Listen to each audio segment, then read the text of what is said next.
नमस्कार and welcome to भापो with Trupti Khamkar. सर्वप्रथम तुम्हा सर्वांना नवीन वर्षाच्या खूप खूप खूप खूप खूप शुभेच्छा आणि thank you thank you thank you so much की तुम्ही मला इतकी वर्ष फॉलो करत राहिलात.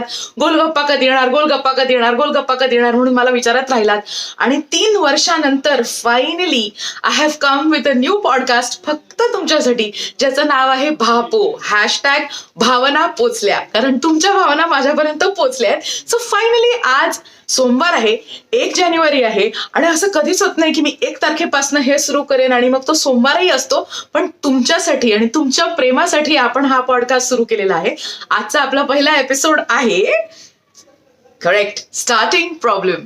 कारण काय असतं ना की आपण प्रत्येक गोष्ट सुरुवात करायला खूप प्रोक्रॅस्टिनेट करतो, खूप विचार करतो. जसा मी केला जेव्हा तुम्ही मला सांगत राहिलात की प्लीज गोलगप्पा परत आण, प्लीज गोलगप्पा परत आण, तेव्हा मी खूप विचार केला की नाही नाही नाही नाही, आता ना IVM is not supporting me. माझ्याकडे कोणी प्रोड्युसर्स नाहीयेत, मला कोणी पैसे देणार नाहीये, कोणी माझा पॉडकास्ट एडिट करणार नाहीये, माझ्याकडे कॅमेरा नाहीये, माझ्याकडे माईक नाहीये, माझे केस नीट कापलेले नाहीयेत, माझे आयब्रोज केलेले नाहीयेत, अशा बऱ्याचशा गोष्टी आणि त्या सतत येत राहतात. लाखो करोडो शेकडो गोष्टी तुम्हाला थांबवत राहतात, ज्या मलाही थांबवत होत्या.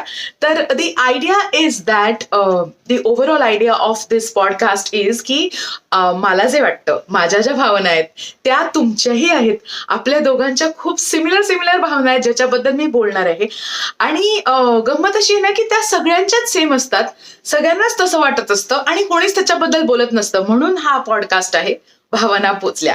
पुन्हा एकदा आपल्या आजच्या टॉपिकवर येऊया की सुरुवात करायला किती उशीर होतो किंवा सुरुवात करायला किती प्रॉब्लेम होतो.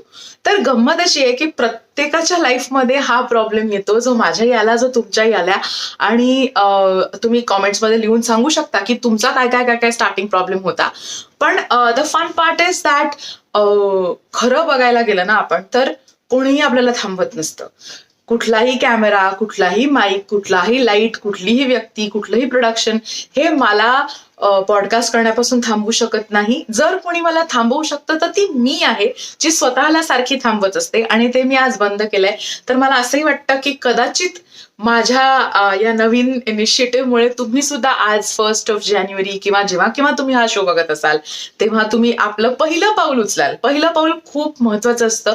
ते कधीच बरोबर नसतं, ते कधीच परफेक्ट नसतं. ते नेहमी एक लहान बाळ चालतं, जेव्हा पहिल्यांदा जन्माला येतं तेव्हा ते चालता येत नाही त्याला, मग ते चालायला लागतं, मग ते धडपडतं. असंच आपण प्रत्येक वेळेला हे करायला हवं. प्रत्येक पाऊल हे धडपडूनच पुढे जात असतं.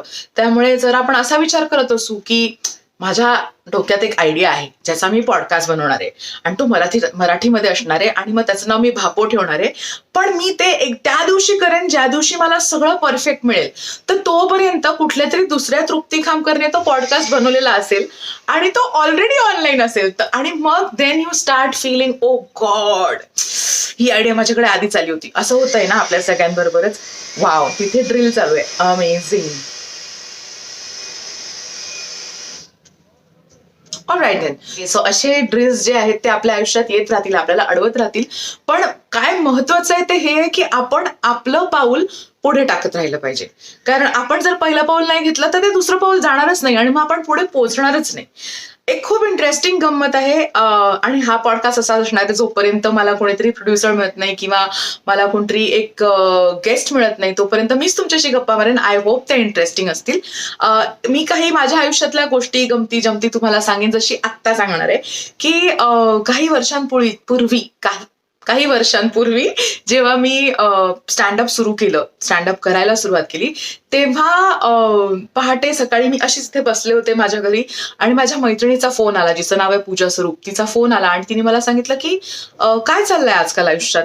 मी म्हटलं काही नाही, वाट बघतीये नवीन कामांची. तर ती म्हणली तुला असं का वाटतंय की कुठली तरी एक मोठी यॉट किंवा एक मोठी क्रूज तुला घ्यायला येणार आहे. म्हणजे आपण जर असं म्हणू की आपण आयुष्यात एका नदीकाठी उभे आहोत आणि आपलं आयुष्य हे नदीसारखं आहे, ते आपण त्याच्यात फ्लो व्हायला पाहिजे.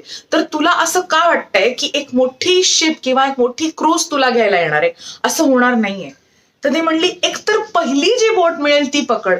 जर तुला बोट दिसत नसेल, जर तुला मध्ये कुठेतरी पाण्यात एक कायाक दिसत असेल, छोटीशी होडी दिसत असेल, तर पोहून तिथपर्यंत जा, त्या होडीत बस, ती होडी पुढे घेऊन जा स्वतःच्या ताकदीने. मग तुला कुठेतरी एक छोटीशी दुसरी बोट मिळेल, यॉट मिळेल, त्या यॉट मध्ये बस, मग तिकडनं पुढे जा, तिकडनं एक शिप मिळेल.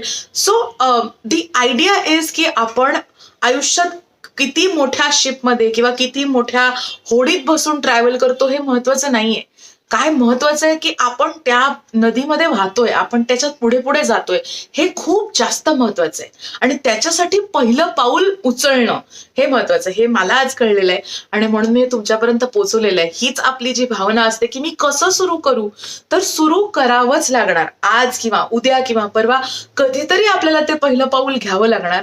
आणि ती होडी जी आहे, ती नदी जी आहे, ती वाहतच राहते. त्यामुळे आपल्यासोबतची काही लोक ऑलरेडी होड्यांमध्ये किंवा पोहत पुढे गेलेली आहेत ऑलरेडी. तर आपण पटापटा त्या होडीमध्ये उडी मारू किंवा त्या नदीत उडी मारू आणि पोहायला शिकू आणि हळूहळू हळूहळू पुढे जाऊ. किती पुढे जाऊ हे महत्वाचं नाहीये, पण आपण पोहतोय किंवा आपण त्या नदीत पुढे वाहत चाललोय हे जास्त महत्वाचं आहे, खूप महत्वाचं आहे आपल्या आयुष्यासाठी. आणि मला असं वाटतं की आजचा हा एपिसोड आपण एवढाच ठेवूया छोटूसा. तुम्हाला मी अजून कुठल्या कुठल्या भावनांबद्दल, तुम्हाला काय काय वाटतंय, तुमच्या काय काय फिलिंग्स आहेत त्याच्याबद्दल मी बोलावंसं वाटतं असं तुम्ही मला खाली कमेंट्समध्ये लिहून सांगू शकता.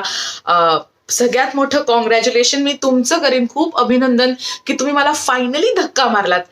3.5 वर्षानंतर मी फायनली एक पॉडकास्ट करायला म्हटलं, हिंमत केली माझी की चला आपण हे करूया. आणि मला तुमची अशीच साथ मिळत राहू दे. अशीच मी तुम्हाला दर सोमवारी सकाळी भापो विथ तृप्ती खामकर तुमच्यापर्यंत पोहोचवीन अशी मी माझ्याकडनंच अपेक्षा करते. आणि तुम्हाला प्रॉमिस करते की ते तुमच्यापर्यंत नेहमी पोहोचत राहील. आणि मला तुमचं प्रेम दिल्याबद्दल खूप खूप धन्यवाद. आणि wish you a very very very very very happy new year. हे वर्ष खूपच सुंदर, भरभराटीचं आणि सगळ्या छान गोष्टींनी भरलेलं जावो. तुमची हेल्थ छान राहो, तुमचं काम खूप छान हो. आणि तुम्ही मला फॉलो करत राहा, नसाल करत तर प्लीज करा. इंस्टाग्रामवर फॉलो करा, युट्यूबवरती आपला चॅनल पुन्हा एकदा आता अलाइव्ह झालेला आहे, तर ह्या पॉडकास्टला फॉलो करा. गुलगप्पा माझं नसलं अजून कम्प्लिटली, ते कोणातरी दुसऱ्याचं असलं, त्याला त्याचे पैसे मिळत असले तरी प्लीज तो आपला शो आहे, तोही जाऊन ऐका पुन्हा एकदा. आणि थँक्यू सो मच. भेटूया पुन्हा एकदा पुढच्या सोमवारी विथ भापो विथ तृप्ती खामकर. थँक्यू.